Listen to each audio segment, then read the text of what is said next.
Hey everyone. So, picking up where we left off the last time, we saw how to implement functions in Python by using the def keyword, and we just give a name for the function, and then we gave empty parenthesis and followed by a colon, and we had some text just show up for ourselves. So,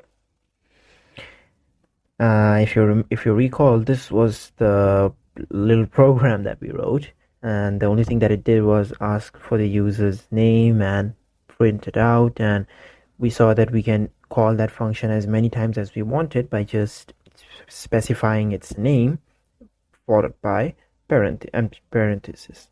So today we'll be taking a look at what parameters are. So parameters are, you can just think of them as values that are given to your method.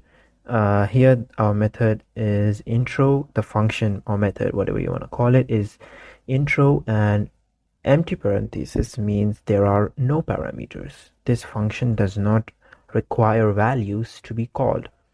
What you can do is make sure that your function or method needs some values to be called. So unless and until it's not given those values, it will not be called. So let's just say we get rid of this function and we will create a new function that is, say, square.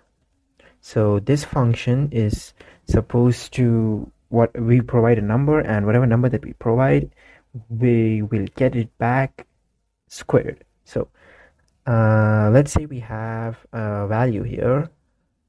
We first take the input, num equals int of input, enter number, and then we'll say answer equals num times num, and then we'll say print answer. So this was the basic way that we saw up until now. Inside the function, we write a line that asks for the user input. Now, what you can do is get rid of this line over here that asks for the user's input, and we can put it somewhere outside. And what it would do for us is it would take a value and it will store it inside num.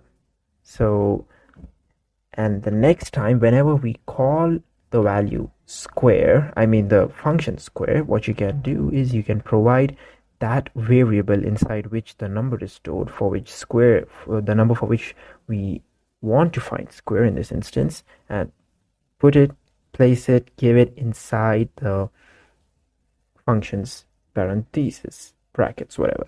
So right now we are saying call the function square using the variable, the value num.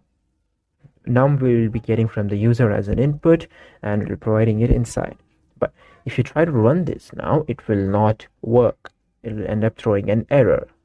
It will say that square takes 0 positional arguments, but 1 was given. Now, parameters, arguments, they're pretty much the same thing. So what it's trying to say is, I defined square here to take no arguments.